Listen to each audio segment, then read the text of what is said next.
சட்டப்பேரவையில் நடந்த நம்பிக்கை வாக்கெடுப்பில் திமுக வெளிநடப்பு செஞ்சுருந்தாங்க. முன்னதாகவே பேசிய எதிர்க்கட்சித் தலைவர் உதயநிதி ஸ்டாலின் என்ன சொல்லியிருந்தாருன்னா, புதுமையான ஆட்சி புதுமையான ஆட்சின்னு சொன்னீங்க. இப்போ புஷ்பா பட பாணியில் ஆட்சி நடத்திட்டுருக்கீங்க. ஒவ்வொரு வீட்டுக்கும் சோபா போகுது, சோபாக்கு பின்னால் முதலமைச்சர் போகிறாரு. மாற்றம்னு சொல்லிட்டு இப்போது பரிமாற்றம் தான் நடந்துகிட்ருக்கு. உங்கள் நடவடிக்கையெல்லாம் இப்போ மீம் கண்டென்ட்டாக மாறிடுச்சு. உங்களுக்கு வாக்களித்த மக்கள் எல்லாம் நடக்கிறதெல்லாம் பார்த்துட்டு தான் இருக்காங்க. தப்பு பண்ணிட்டோமோன்னு நினைக்கிற அளவுக்கு நீங்கள் நடந்துக்கிறீங்க. இன்ஸ்டாகிராமில் ரீல்ஸ் ஆட்சியாக இல்லாமல் ரியல் ஆட்சியாக நடந்துக்கோங்க அப்படின்னு சொல்லியிருந்தார்.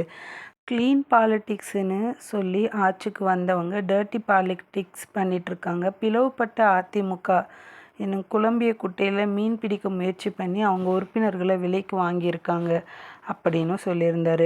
உங்களோட ஆரம்பமே இப்படி இருந்தால் முடிவு எப்படி இருக்கும்? இது தூய சக்தியா இல்லை அடுத்த கட்சி எம்எல்ஏக்களை தூக்குற சக்தியா அப்படின்னு தமிழக வெற்றி கழகத்துக்கு வாக்களித்த மக்கள் வருந்தி பேசுகிற நிலை உருவாகிடுச்சு.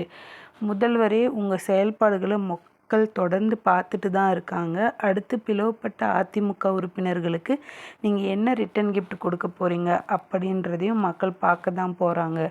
எங்களை பொறுத்தவரை திராவிட முன்னேற்றக் கழகம் தொடர்ந்து தன் கொள்கைகளை உறுதியாக இருந்து ஆக்கப்பூர்வமான எதிர்க்கட்சியாக செயல்படும் அப்படின்னு தெரிவிச்சிருந்தார். அதே வகையில் திமுக தலைவராக இருக்கக்கூடிய மு.க. ஸ்டாலின் தன்னுடைய எக்ஸ் தள பதிவில் தமிழக வெற்றி கழக ஆட்சி அமையறதுக்கோ தொடர்றதுக்கோ திராவிட முன்னேற்றக் கழகம் தடையாக இருக்காது அப்படிங்கிற நிலைப்பாட்டுக்கு ஏற்ற மாதிரி தான் திராவிட முன்னேற்றக் கழக உறுப்பினர்கள் நம்பிக்கை வாக்கெடுப்பை புறக்கணித்து வெளிநடப்பு செஞ்சுருந்தாங்க. அதே போல் சட்டமன்றத்தில் இருக்கக்கூடிய எங்களுடைய தோழமை கட்சிகளுடைய ஆதரவில் தான் இப்போ நீங்கள் ஆளுங்கட்சியாக பதவி வகிச்சிட்ருக்கீங்க அப்படின்னும் எங்களை ஊழல் கட்சி அப்படிங்கிற குற்றச்சாட்டை வச்சிங்க. இப்போ ஊழல் கட்சியில் கூட்டமைப்பில் இருந்தவங்க கூட கூட்டணி வச்சு தான் தனிப்பெரும்பான்மை இல்லாததுனால அவங்கள கூட்டணி சேர்த்துக்கிட்டு இப்போது ஆளுங்கட்சியாக உருவெடுத்திருக்கீங்க அப்படின்னும் பல வகையாக வசைபாடினார். அதே மாதிரி கடந்த ஆட்சியில் இருந்த நலத்திட்டங்கள் எல்லாம் மக்களுக்கும் மாணவர்களுக்கும் கரெக்டான நேரத்தில் போய் செல்லலை அப்படின்னு குற்றம் சாட்டியிருந்தார். இதனால் மாணவர்களும் பெண்களும் அதிக அளவில் பாதிக்கப்படுவாங்க அப்படின்னு குறிப்பிட்டிருந்தார். அது மட்டும் இல்லாமல் தேர்தல் பிரச்சாரத்தப்போ பெயர் கூட சொல்ல விரும்பாத மற்றும் சிலர் கட்சிகள் கூட இருக்கக்கூடிய உறுப்பினர்களை நீங்கள் நேரில் போய் பார்த்ததும் அதுக்கு பின்னாடி இருக்கக்கூடிய பின்னணியும் நாங்கள் பார்த்துட்டு தான் இருக்கோம். குதிரை பேரம் நடந்து தான் இப்போ நீங்கள் இருக்கிற ஆளுங்கட்சியாக முதலமைச்சராக அமர்ந்திருக்கிறீங்க அப்படிங்கிற குற்றச்சாட்டையும் அவர் வச்சுருந்தார்.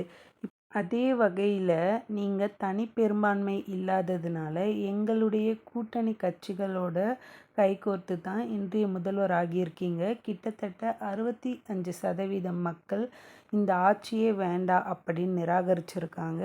வெறும் 35% மக்கள் ஓட்டெடுப்பு தான் உங்களை இன்றைய முதலமைச்சராக எங்களுடைய கூட்டணியோட கைகோர்த்ததுனால தான் முதலமைச்சர் ஆகியிருக்கீங்க அப்படின்னு வசைபாடியிருக்காரு உதயநிதி ஸ்டாலின். இந்த எல்லா சர்ச்சையான விமர்சனங்களுக்கும் இன்றைய முதலமைச்சராக இருக்கக்கூடிய திரு ஜோசப் விஜய் அவர்கள் எந்த மாதிரியான பதிலடி கொடுப்பாரு அப்படிங்கிற உங்களுடைய கருத்தை மறக்காமல் கமெண்ட் பாக்ஸில் பதிவு பண்ணுங்கள். அடுத்த ஒரு பொலிட்டிக்கல் அப்டேட்டோடு உங்களை சந்திக்கிறேன். அதுவரை உங்களிடமிருந்து விடைபெறுவது RS வீராக்கஸ் யூடியூப் சேனல். Tata by.